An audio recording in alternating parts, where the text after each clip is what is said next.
हाल ही में सोना और चांदी दोनों में भारी गिरावट देखने को मिली है। भारत में सोने की कीमत प्रति 10 ग्राम अगर मैं बात करूं तो 1,22,000 अभी चल रहा है। अगर यही कुछ समय पहले जो 1,33,000 के आसपास था वहां से करेक्शन हुआ है। चांदी की अगर मैं बात करूं तो 1,45,000 प्रति किलोग्राम चल रहा है। तो अब यहां से यह लग रहा है कि जो मार्केट में जो चांदी इस समय इतना हाइट था, सोना हाइट था, वहां से करेक्शन हुआ है। तो ये करेक्शन क्यों हुआ है और यह करेक्शन कितना तक होगा, तो सब कुछ मैं इस वीडियो में आपको बताऊंगा, पूरा एनालिसिस करके बताऊंगा कि गोल्ड और सिल्वर का क्या कहानी है, क्यों मार्केट में इतना गिरावट जारी रहा है और आगे क्या इसमें और गिरावट आएगा। जैसे लोग कह रहे हैं कि क्या गोल्ड 90,000 के आसपास मिलेगा, तो इस वीडियो का पूरा देखिए, फिर आपको पता चल जाएगा कि गोल्ड वाकई में 90,000 के आसपास आएगा या नहीं और मुझे इसको खरीदना चाहिए या नहीं, किन कारणों से यह गिर रहा है।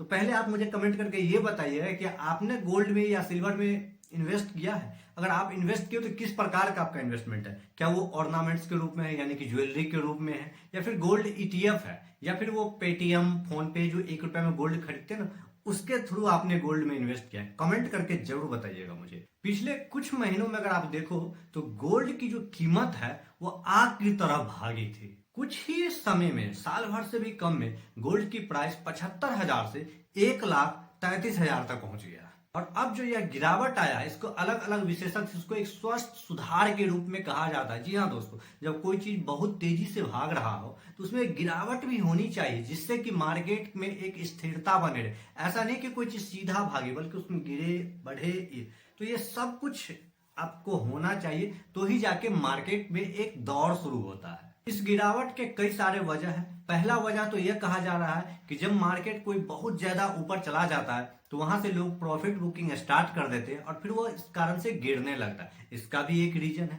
क्योंकि ये भी हो सकता है और हो भी रहा है। बहुत सारे एफआईआई जो गोल्ड में इन्वेस्ट किए थे उन्होंने अब अपना प्रॉफिट बुक करना स्टार्ट कर दिया है।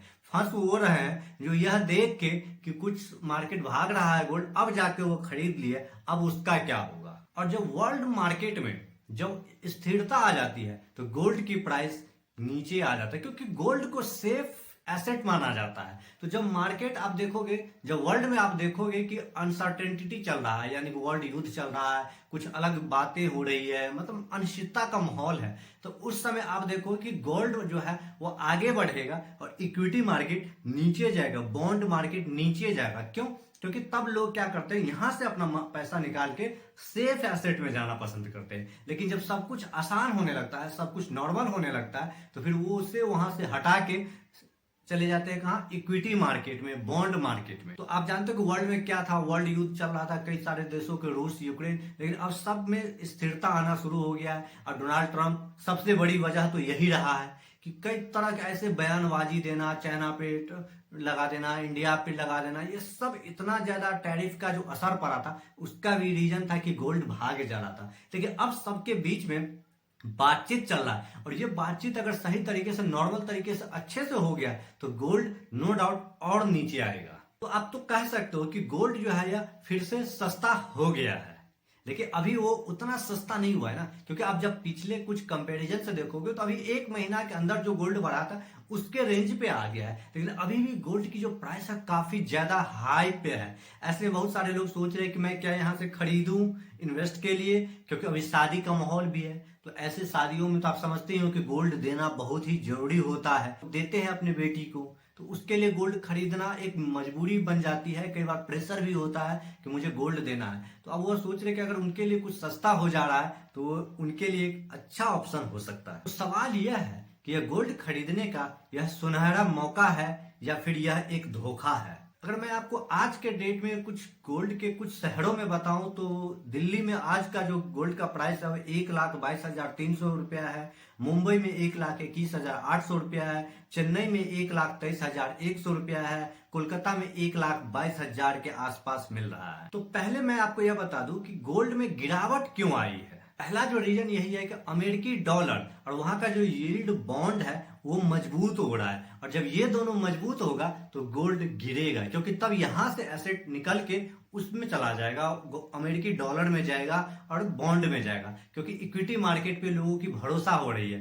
क्यों? क्योंकि मैंने आपको पहले ही बता दिया कि मार्केट जो है, वर्ल्ड मार्केट जो है अब वो स्थिर हो रहा है, और जब स्थिर हो जा रहा है तो सेफ एसेट से निकल के इक्विटी वर्ग में लोग पहुंचने का प्रयास करते हैं। दूसरा रीजन है कि फेडरल बैंक ने जो है ब्याज दरों में सख्ती बनाए हुए है, तो जब जब वो सख्ती बनाता है तो गोल्ड का जो एसेट है वो नीचे ही जाता है।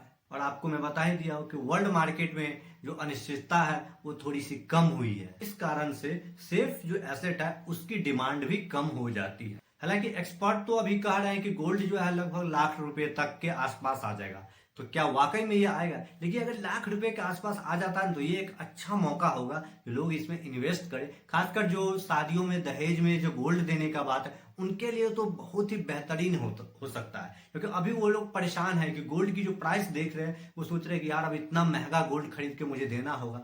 ऐसे में गोल्ड में करेक्शन होता है तो ये उनके लिए सबसे अच्छा हो सकता है, क्योंकि वो लोग गोल्ड को एक आभूषण के साथ साथ एक बेस्ट इन्वेस्टमेंट प्लान के रूप में भी देखते हैं। नो डाउट है भी, क्योंकि अगर आप इसमें अगर इन्वेस्ट करते हैं तो आपको साल का 8 से 10% जो रिटर्न बना के दे ही देता है। और फिर कहते हैं ना, जब घर में पड़ा हो सोना तो काहे को रोना। तो गोल्ड में इन्वेस्टमेंट आप कभी भी कर सकते हैं, इसका कोई शॉर्ट फिक्स नहीं है। लेकिन अभी जो मार्केट में जो करेक्शन आ रहा है, इसमें अगर आप अभी इन्वेस्टमेंट करते हैं तो आपके लिए एक थोड़ा सा रिस्की कैटेगरी हो सकता है, क्योंकि अब आप जो सोच रहे हैं कि यहां से मुझे जो रिटर्न मिलेगा वो नहीं भी दे सकता है, क्योंकि अब यहां से जो रिटर्न आपको इक्विटी मार्केट में, इंडेक्स मार्केट में मिलेगा, क्योंकि वही कहते हैं ना पैरेलल चलता है। और अगर मैं आपको 1970 से लेकर अभी तक का डाटा दिखाऊं तो गोल्ड पिछले 6 बार ऐसा करेक्शन हुआ है, जो लगातार 8 से 9 सप्ताह तक गोल्ड आगे भाग रहा हो तो फिर वो करेक्शन होकर नीचे आता है। तो दोस्तों, आपको क्या लगता है, गोल्ड और सिल्वर में ये जो गिरावट है वो मौका है या खतरे की घंटी है? मेरे हिसाब से अभी थोड़ा सा रुक जाना चाहिए, तब जाके इसमें इन्वेस्ट करना चाहिए। अगर आपको फिर भी इन्वेस्ट करने का मन है तो आप इक्विटी मार्केट अभी कर ले, क्योंकि पिछले कुछ समय से इक्विटी मार्केट अंडर परफॉर्म कर रहा था, अब वो परफॉर्म कर सकता है। गोल्ड जो है वो अब अंडर परफॉर्म कर सकता है। तो इस चीज को आप ध्यान में रखिए, अपने फाइनेंशियल एडवाइजर से सलाह लीजिए और तब जाके आप डिसाइड कीजिए कि मुझे गोल्ड में इन्वेस्ट करना है या इक्विटी मार्केट में।